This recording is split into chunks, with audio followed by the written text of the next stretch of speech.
The source is University Cafe Open Distance E-Learning Center platform. This is part 215, Local Government Administration, Study Section 6, which has to do with the continuation of what we stopped before. This study section 6 has to do with solutions to the local governments, solutions to the problems of local governments. I, the presenter, am Dr. Isa Ibrahim Salisu, Department of Public Administration Resources, University Cafe. Under this study section 6, it has to do with solutions to the problems of local government. The learning outcomes here are number 1, which has to do with solutions, 5 solutions to the problems of local government earlier mentioned. Then number 2 has to do with the explanation of the solution to the problems of local government in Nigeria. Then the third part of it explains the strategies of the solutions towards solving the local government issues in Nigeria. The introductory part of it. In the preceding study section 5, we focus on the problems of local government. How specifically can this problem be tackled? This is what we shall be discussing in these study sections. Addressing the problems faced by local government and ensuring effective control requires a multifaceted approach involving collaboration between local governments, citizens, civil society organizations, and higher levels of government. It requires a commitment to good governance, transparency, accountability, and citizen participation in all decisions in local government decision making processes. Solution to local government problems of local government in Nigeria. These are some of the solutions to local government problems. Number 1, we have provisions of capital. Number 2, we have employment of qualified staff. Number 3, we have the improved conditions of service. Number 4, we have the political autonomy. And number 5, we have probity and accountability. Then number 6 has to do with the equitable creation of local government. Then number 7 has to do with public engagement. On these solutions, the first one we need to explain here is provisions of capital. On the provisions of capital, adequate capital should be provided for the internal and external running of local governments programs in Nigeria. Both the central and state government should increase the grants of local government. Local government should also extend and monitor their revenue making machinery to enhance their income. What we are trying to say here is, in fact, local government for effective and efficient service delivery in promoting, implementing local government programs, policies, and agendas of the local government system, it needs adequate finances. And in need adequate finances, we expect both at the central governments and local and state governments, their revenue or the grant of local government should be increased. It is expected that we all know that one of the extra sources of local government revenue is a 25% allocation to local government system. This 25% allocation is not enough to take care of major programs, to take care of the expenses of various programs and projects within the local government system. It is expected we need more funding. Local government need more funding in terms of internal and external in order to champion the course of action by providing those basic amenities that is expected within the local government system. So it is expected provisions of capital, whether internal or external, is expected within the local government system in order to take care of those responsibilities. The second part of the problem, looking at one of the major problems of local government is lack of adequate staff, competent and professional staff within the local government system. In order to find a solution to this, it is expected that employment of qualified staff. But whenever we mean qualified staff, we need an experienced professional administrators, technicians, and expertise, career civil servants that were needed, trained, that were needed in order to do the job. It is expected not only employing qualified one, it is expected within the local government system we need more periodic training and training of employees of local government so that it will increase their capacity, increase their knowledge and wisdom in order to take care of major responsibility within the local government system. It is in fact a civil service, a service like local government cannot be effective without a qualified, adequate and qualified staff, cannot be effective in promoting their programs and policies. So it is expected that to solution to this problem, it is expected a qualified staff were needed within the local jurisdiction in order to champion the course of actions. Number 3, improve conditions of service.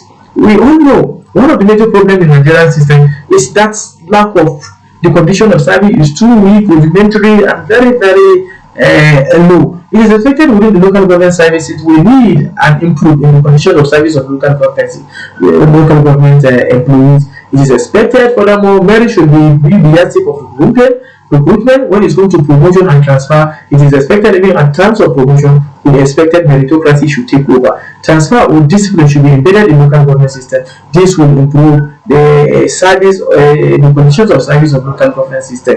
The fourth part of it is political autonomy. It is expected that local government is a political establishment. But despite being a political establishment, it is expected constitutionally to operate an autonomous and independent system, because it is another political entity that need to be promoted, that need an autonomy and operated independently for democratic institutions to be effective and efficient in terms of achieving its mandate. So we all know one of the major problems with local government system in Nigeria is lack of that political autonomy. That lack of autonomy existing as an independent sovereign entity, as a government on its own, operating like other state government and federal government, and render their service effectively without even intervention of any other foreign body. It is expected that for local government to be established, for local government to meet its own expectation, for local government to meet its own requirement, it is expected that local government to be given a truly political autonomy. It should operate independently and as an autonomous entity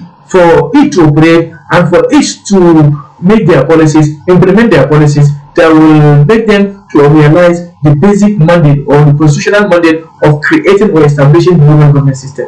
The number 5 part of this solution to the problem is probity and accountability. We all know that bribery and corruption in the local government council should be eliminated, and for the elimination of local government with drastic punishment for proving cases. The central and state government should establish effective mechanism of check and balances of management and the spending habit of local government officials. It is expected that, yes, one of the major problems with local government is principle of lack of accountability, bribery and corruption, embezzlement of funds, and so on and so forth.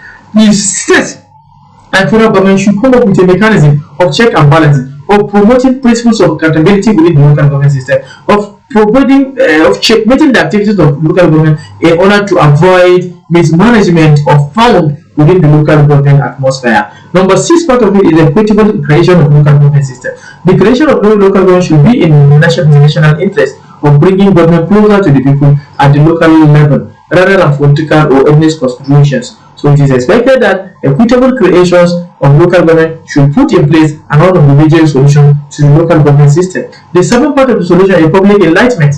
We all need enlightenment. People will understand the policies, programs, and the payment rates, self-help project, and various policies and programs of government within the local government system. Being local government being very close to the local atmosphere is a grassroots democratic institutions. It is expected that at the grassroots level, individual citizens should be enlightened on the major policies, programs, powers, functions, and responsibilities of local government system. With this enlightenment, and with this sensitization and enlightenment of local individual at the grassroots, it helps the local institution to operate in order to achieve its cardinal mandate and responsibilities. Then, going further, we have various strategies adopted in solving local government problems. Despite understanding solutions to the local government system, we still come up with various strategies adopted by whether state government and local federal government in order to address most of the problem embedded by the local government system. Part of the strategies here, we have diagnostic assessment, we have strategic planning, diagnostic assessment, we have strategic planning, we have capacity building, we have financial reform, we have service delivery improvement, we have community engagement, policy innovation, and experimentation and experimentations. So these are the various strategies adopted in solving local government problems.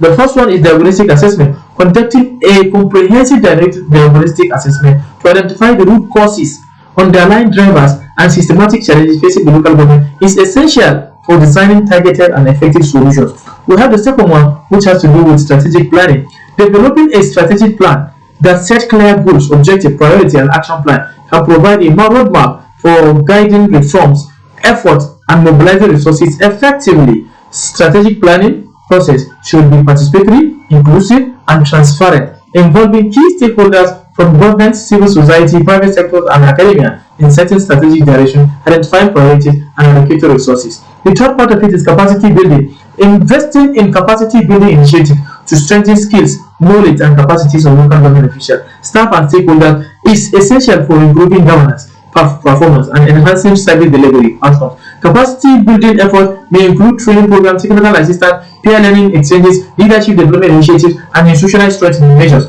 tailored to the specific needs and challenges of the local content. It is believed that despite that lack of qualified personnel, lack of professional expertise, and even bureaucrats in the service, it is expected that the system will come up with capacity building training in order to strengthen and improve the skills, knowledge, capacity, and capability of local government officials. This is the only way that will create more a conducive atmosphere in order to enhance the staffs within the local organization by putting all their effort in order to achieve the basic mandate and responsibility of local government system. Then the fourth part of it is financial reform. Yes, going through so many financial reforms in Nigeria, ranging from 1960s to today, we have so many financial reforms in Nigeria. Implementing is not all about financial reform, but implementing the financial reform itself. Implementing financial reform to enhance fiscal sustainability, transparency, and accountability can help addressing budgetary constraints and improving resource management practice. Financial reform strategies may include improving revenue collection mechanisms, rationalizing expenditure priorities, enhancing budget transparency and accountability mechanisms, strengthening debt management practice, and promoting innovative financing solutions such as public-private partnership and municipal bonds. The fifth part of it is service delivery improvement. Yes, one of the basic cardinal theories of local government system, one of the basic theory of establishing local government is all about service delivery. It is the brilliant fact that establishing local government is to have effective and efficient service delivery that cannot be entertained and that cannot be performed by any institution aside the local government itself. So with these, prioritizing service delivery improvement initiatives to enhance the quality, accessible, and efficiency of essential public service is critical for meeting the needs of residents and promoting inclusive development outcomes. Service delivery improvement strategy may involve adopting performance-based management approaches, streamlining bureaucratic process, leveraging technology, and innovating, promoting citizen-centric service delivery models, and fostering partnership with other sectors and stakeholders to expand service coverage and enhance service quality. Community engagement. Promoting meaningful community engagement and participating in decision-making process can increase accountability, transparency, and responsiveness of local government to the needs and priorities of residents. Community engagement strategy may include establishing mechanisms for public communication, participatory planning, citizens oversight, and feedback mechanisms to ensure that local government decisions and actions are informed by the perspectives. Then the last part of it is policy innovation and experimentation. Encouraging policy innovations and experimentation to pilot new approaches, test innovative solutions, and learn from success and failures can help local government identify effective strategies for addressing complex challenges and improving governance outcomes. Summary of this section 6. In this study, section 6, we have learned that there are serious problems of local government. We then identify the way forward to the problems of local government, as well as the institutions that are tailored to checkmate and control local government. We started that employment of qualified staff, public establishments, probity and accountability are methods of improving service delivery in local government. By adopting the strategic approaches to solving problems of local government system can enhance their capacity to address pressing challenges, improving governance performance, and promote inclusive and sustainable development outcomes that benefit all residents. Thank you very much for listening. Thank you.